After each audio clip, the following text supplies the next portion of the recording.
What's key to my work is that I never know what I'm doing. So it's a process of getting through the piece and problem solving with the issues that come up while I'm making.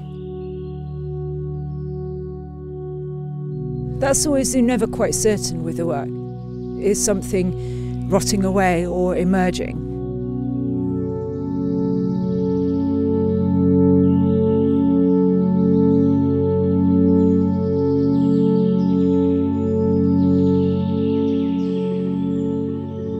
Your exhibition in Mäntä includes sculptures made of white porcelain. What is so interesting about porcelain? What makes you work with that material?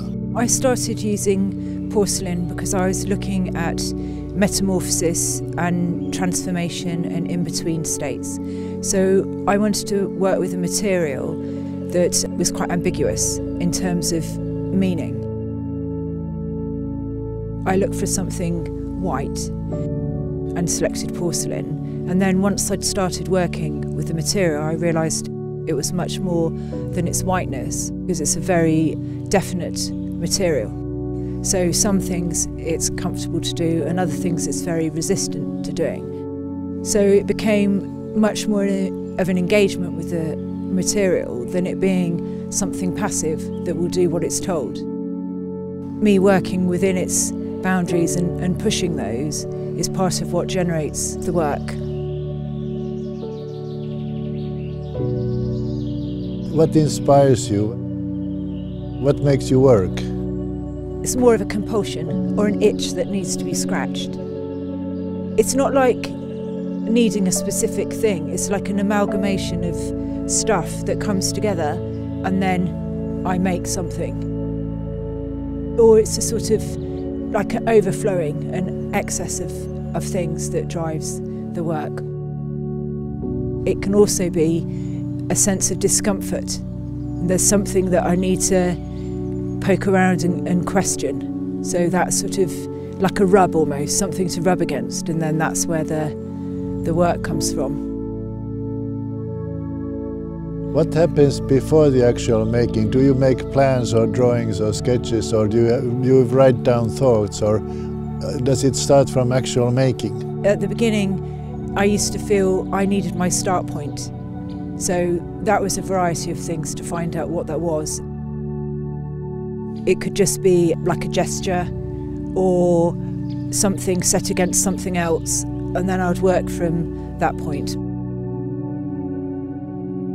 When it's finished, I do know when it's finished, but it's not complete, as in it's not sort of locked, because the whiteness that I spoke about before and the ambiguity keeps the work open, I hope, to various meanings and interpretation. So it's sort of made, but it's not completed. That needs that whoever confronts the work to bring their own reading or response, that is the thing that continues the work. And even then it's not complete, because it changes and shifts with how you're feeling or what experiences you've had when you're looking at the work or what angle you're looking at the work from. So it's always like shifting.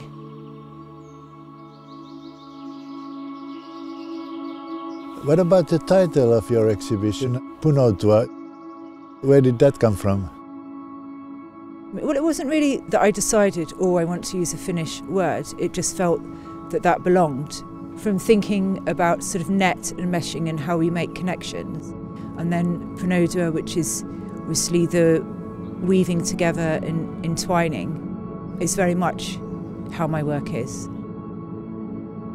Two of the works in the exhibition are suspended sculptures. I had never seen anything like that before, and I'm curious to know what inspired you to make works like that. They were works that I made for this exhibition. I haven't made anything that is suspended in that sense before. I wanted to try and make something that was free. They're not falling, but they're not rising either, so they are suspended. My works before had always been grounded either on a plinth or against a wall, and so the suspended works obviously removes that groundedness from the work. How I made those works is, I think, quite interesting, because rather than modelling when the clay was malleable, I created different sort of sections and then fired them and then assembled them once they were complete and had been fired. So that's a different way of building them. Hive is very much compacted as if it's about to unfurl and unravel, and shell seems to be already in that process of sort of dissolve, but then it's not dissolved because it's not vanishing. It's a sort of fragmented but suspended state. And it has something to do with your interest in metamorphosis and, Yes. and transformation. It's a shape that it doesn't look like permanent. No. It looks like it's changing or becoming something or leaving something. Yes.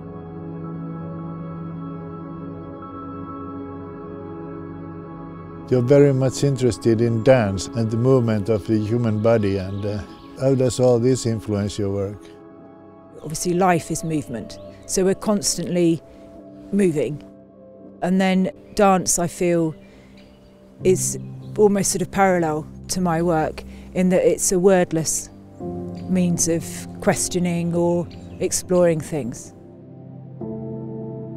How does it relate to, let's say, language? Well, it's its own language in a way, so it's pre-lingual, but it is a language because it's a means of exploring or expressing.